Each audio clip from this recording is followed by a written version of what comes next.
Welcome back, guys. So today I want to talk about a movie I watched on Amazon Prime from 1986 called Terrorvision. Now, Terrorvision, just by the poster alone, looked like it would be really fun. And it was from the 80s, so I really like to find anything 80s slashers or any type of horror. I just love the 80s decade of, like, any type of horror. And going into Terrorvision, I knew nothing about it except for I read the thing on, like, the little tiny synopsis before I watched it on Amazon Prime, and it was like these monsters come out of the TV. Like they have a gate to where they can come out of the TV, and I think that's really a cool idea. And I thought this would be really fun to watch. So, starting out watching it, I really liked the fact that it started out saying it was a Charles Band production. I thought that was cool that Charles Band is involved with this, and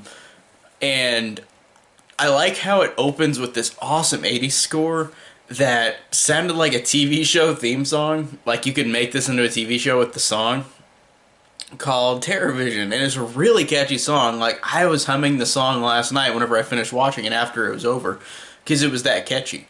And it really felt like a good TV show theme. Like I really liked that a lot, and I liked how movies like this don't get made anymore, where that they make that much effort into like a theme song for this movie. I think that's really creative and really cool, and I miss stuff like that. And the thing I like too about this is that this I thought would be a straight up horror movie, and there are moments where it is a horror movie, but for the most part this is most definitely a horror comedy, and it's not trying to shy away from that fact. It is literally a horror comedy, and it is genuinely funny. These characters in this movie are really funny and over the top in a way where I enjoyed them a lot. I really enjoyed Sherman, like he's Sherman, the main character. He's a little kid. I enjoyed him because he was this fun little badass kid who went to fight the aliens that came out of the TV. And then like he's got a sister who's really wacky and over the top, and I really loved her performance. Whoever that actress was genuinely funny. There were a lot of moments where I just laughed out loud because of her reactions to the crap that's going on in the movie with the aliens. Like, it was genuinely funny with her.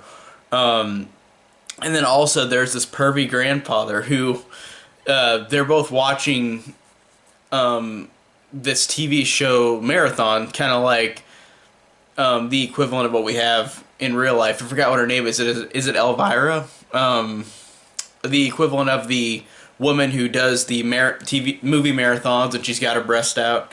I forgot what the name of the what the person is in real life. I think it's Elvira. But there's the Elvira equivalent in this movie of that, of them watching a TV marathon with a beautiful woman. And I thought it was funny how pervy the grandfather was watching it. But then you realize that this whole family is a family of pervs, and it's genuinely funny because it's like they don't even point that out. You just see it. For example, the parents of this movie, Sherman's parents, like I thought the grandpa was a pervert, but then his parents, they both are trying to have a foursome with this other couple throughout the whole movie, and they've got this sex living room where like every image on the wall is painted, or every painting on the wall is completely erotic and sexual, and it's just funny how nobody, like they say like this is the pleasure dome, but it's funny how like it's so kind of out of a reality where like not many people will go into this house and go, what the fuck, what is going on in this house? I thought that was funny how they didn't really make much mention of the house and how it looks and how erotic everything is. That was genuinely funny, and it was subtle at first. I thought that was really good as well. But again, they call it the pleasure dome, but I thought it was hilarious just seeing that they don't point that out until until they say it's the pleasure dome, but they don't really point it out much before that. But you see all these boobs on the wall, and it's just funny because it's just out of nowhere that you don't expect that. And it's interesting because the parents, they're trying to have a foursome, and it's dumb because, I mean, I like this, but it's dumb where like the kid is like, there's an alien coming out of my TV, and the mom literally goes and locks him into this room that the grandpa's in. She literally locks him in there, puts a chain on there because he told her that, and she wants to dismiss it. She wants to force him so bad she doesn't even care about her kid. She just locks him up in a room. And she says, I'm going to give you a pill later just to get you to calm down. And I'm like, Jesus, lady, that's horrible. This mom is a really horrible mom, and the dad is too, but I think it's funny how, yeah, they're not good people, but it's funny how over the top these characters are, and they're really funny. Um, and understandably so, she does not believe him, but she just goes to extreme measures really quick about this monster that he says is there, but they don't see him yet. Um, and I thought it was interesting because this movie halfway through takes a different turn where I just didn't expect.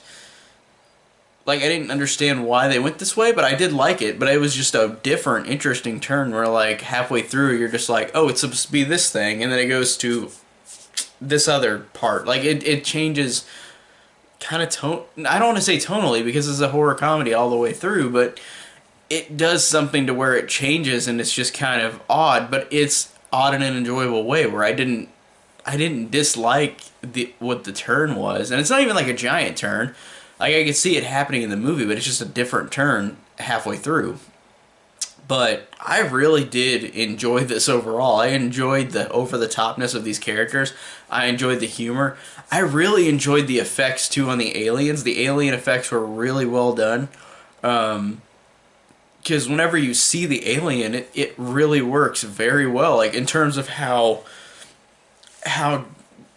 descriptive the practical effects are. Like, they look like they've took a long time and a lot of effort to do to make these aliens, and I really think that it works very well in this movie because these effects, practical effects with these creatures really work, and I really did like that a lot.